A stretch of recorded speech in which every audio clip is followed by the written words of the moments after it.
এই ভিডিওতে WH word দিয়ে যে সমস্ত ইন্টারোগেটিভ সেন্টেন্সগুলো হয় সেগুলোর অ্যাক্টিভ থেকে প্যাসিভ ভয়েস করার নিয়ম আমরা শিখব।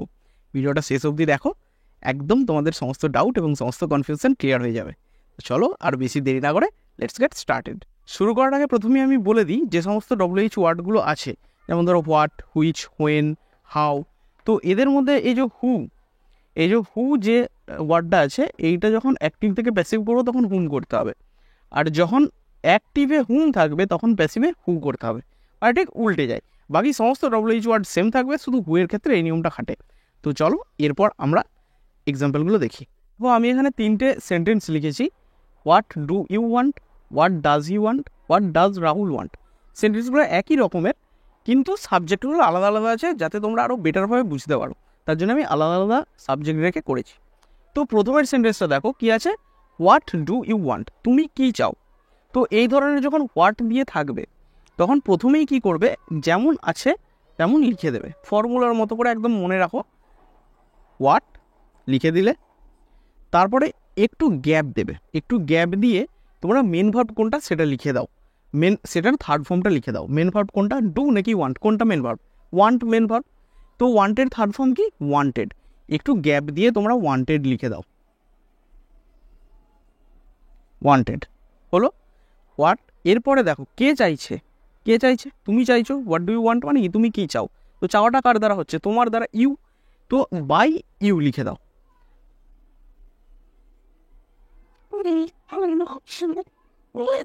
দিয়ে জিজ্ঞাসা চিহ্নটা দিয়ে দাও। এরপরে এই গ্যাপটাতে কি দিয়ে ফিল করব, দেখো এইটা কোন টেন্সে আছে, প্রেজেন্ট টেন্সে আছে, প্রেজেন্ট ইনডিফিনাইট টেন্সে আছে। তো এখানে ইজ দেবো নইলে আর দেবো। তো ইজ না আর কোনটা দেবো, হোয়াটটাকে আমরা সাধারণত সিঙ্গুলার হিসেবে কনসিডার করি, তাই ইজ দিয়ে দাও। What is wanted by you, এটা একদম সঠিক হয়ে গেল। এর পরেরটা দেখো, হোয়াট ডাজ হি ওয়ান্ট। এখানে ডাজ দিলাম কেন, কারণ হি সাবজেক্ট, হিটা কি থার্ড পারসন সিঙ্গুলার। আমরা জানি থার্ড পারসন সিঙ্গুলার যদি প্রেজেন্ট ইনডিফিনাইট টেন্সে ইউজ হয় তাহলে আমরা ভার্বের সাথে এস বা ইএস যোগ করি। এই নিয়মটা আমি অনেকবার বলেছি তোমাদেরকে। তো দেখো এটা কীভাবে করবে, সেমভাবেই করবে। হোয়াটটাকে সিম্পলি লিখে দাও, একটু গ্যাপ দাও, দিয়ে সিমিলারলি ওয়ানটা মেন ভার্ব, ওয়ানটার সাথে আমরা ওয়ানটার থার্ড ফর্ম ইউজ করব, ওয়ান্টেড। বাই দিয়ে দাও একটা, সে চাই হি। এবারে হি কি, তাহলে কি করবো, হোয়াট ইজ ওয়ান্টেড, এখানে ইজটা দিয়েই দাও, তোমরা বুঝতেই পারছো এটা ইজি হবে। কারণ what is wanted by he করব নাকি বাই হিম করব, কোনটা করব, হিম করব।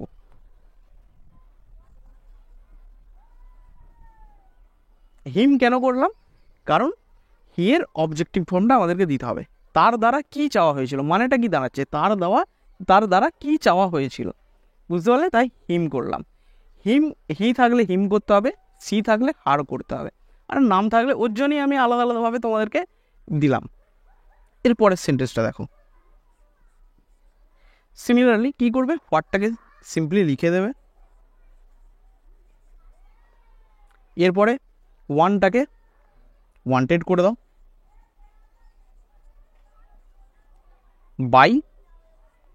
এবার রাহুলটা যেহেতু নাম, তো নামের তো আর কোনো সাবজেক্টিভ ফর্ম বা অবজেক্টিভ ফর্ম হয় না, তো রাহুলটা সিম্পলি রাহুল লিখে দাও।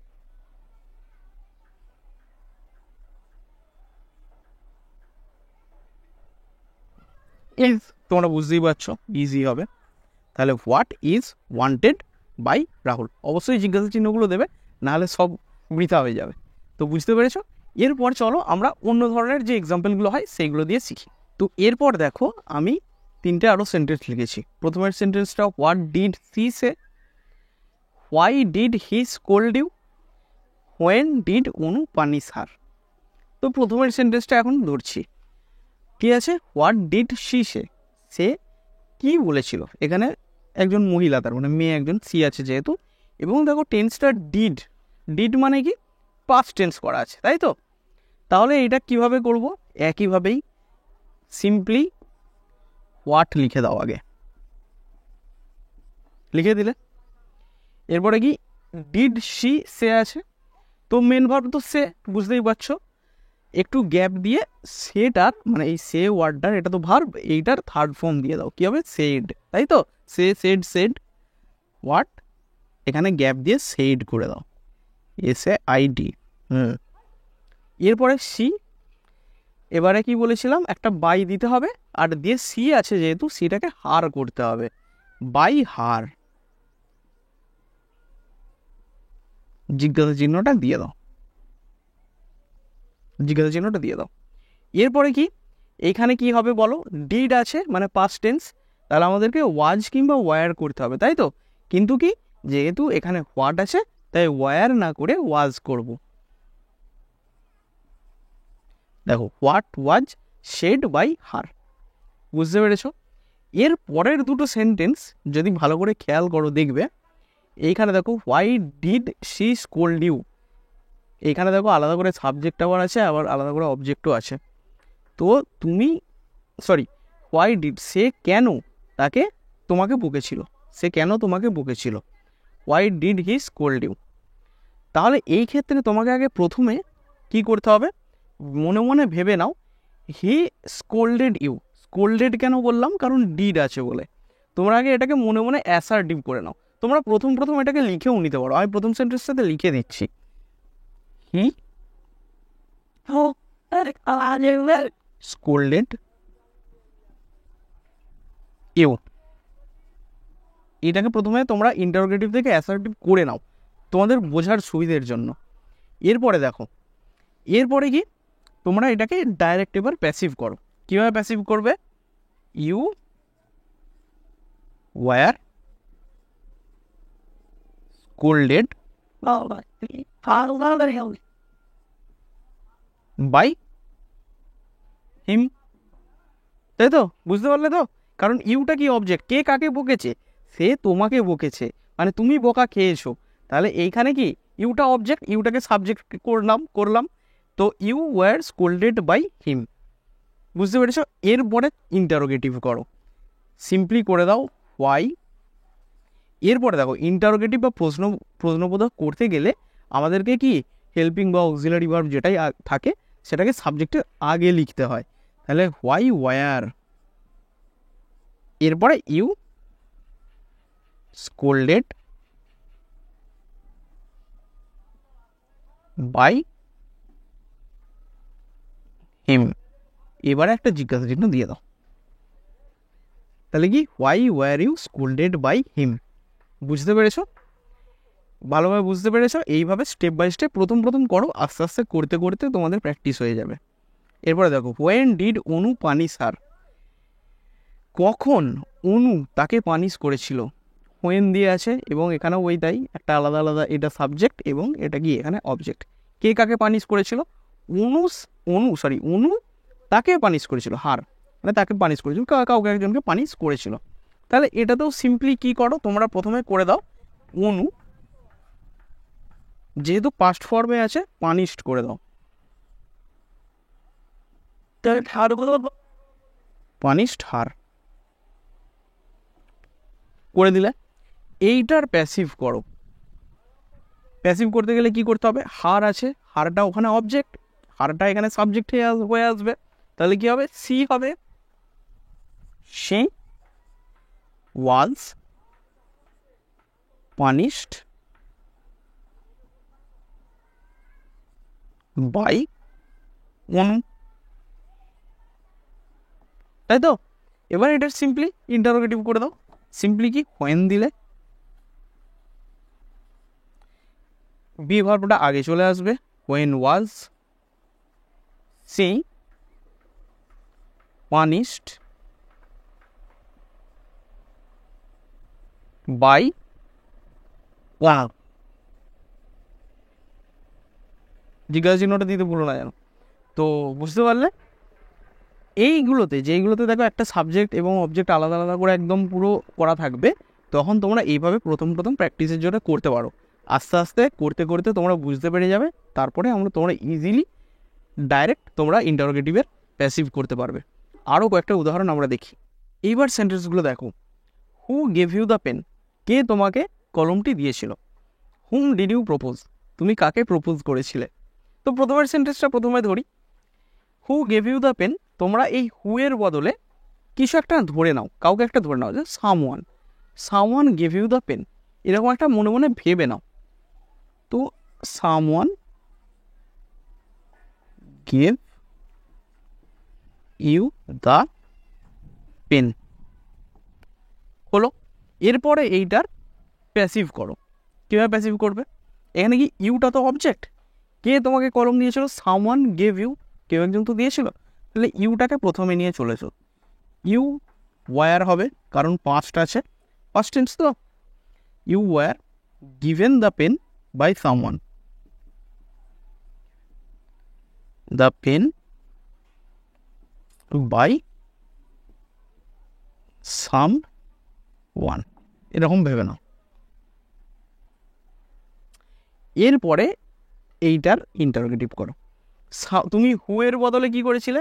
সামওয়ান করেছিলে। এরপরে সামওয়ানের বদলে আবার হু করবে। হু করবে না হুম করবে?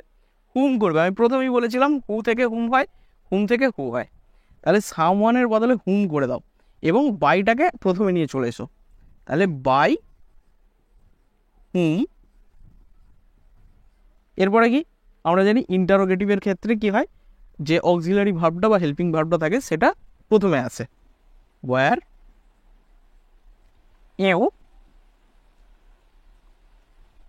ইউ গিভেন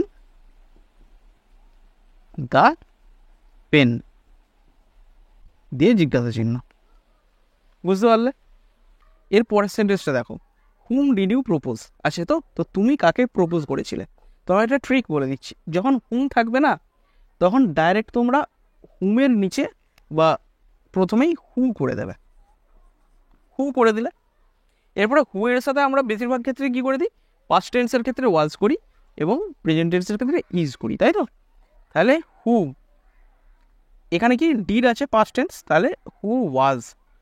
এরপরে দেখো প্রপোজটা মেন ভাব, প্রপোজটাকে ডিরেক্ট একদম তোমরা কি করে দাও? প্রপোজটাকে ডিরেক্ট একদম এটার থার্ড ফর্ম করে দাও, প্রপোজড। হু ওয়াজ প্রপোজড। এরপরে বাই ইউ দিয়ে জিজ্ঞাসা চিহ্ন, এটা এক লাইনে হয়ে গেল। তাহলে কি যখন হুম থাকবে না, হুমের বদলে তোমরা হু দেবে। হু দিয়ে তোমরা বিভাবটাকে নিয়ে চলে এলে। বিভাবটা কেমন করে দেবে? ডিড মানে অর্থাৎ পাস্ট টেন্স আছে, পাস্ট টেন্সটার অনুযায়ী তোমরা ওয়াজ দিলে। তারপরে কি মেন ভাবটা তোমরা কি করবে? থার্ড ফর্ম দিয়ে দিলে, থার্ড ফর্ম দিয়ে বাই ইউ করে দেবে। এইটা হুমের ক্ষেত্রে একদম এক লাইনে হয়ে যায়। বুঝতে পেরেছ? তো আর দু তিনটে উদাহরণ দেখি। এর পরের দুটো সেন্টেন্স দেখো, which shirt do you want, তুমি কোন জামাটা চাও।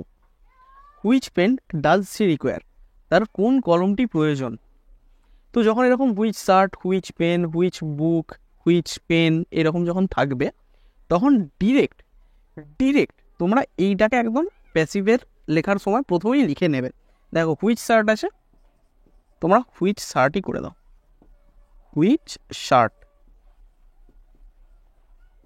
হলো। এরপরে দেখো একটা বিভার্ব দিতে হবে, তাই তো? তাহলে বিভার্বটা কার অনুযায়ী দেবো? ইউ এর অনুযায়ী দেবো নাকি এই হুইচ শার্টের অনুযায়ী দেবো? হুইচ শার্ট মানে কোন জামাটা চাওয়া হচ্ছে তোমার দ্বারা। বুঝতে পেরেছ? Which shirt is wanted, third form. Passive ভয়েসে অলওয়েজ মেন ভার্বের থার্ড ফর্ম হবে। Which shirt is wanted by you, by you জিজ্ঞাসা চিহ্ন। খুব সহজে। এটা দেখো which pen does he require, তার কোন কলমটা প্রয়োজন।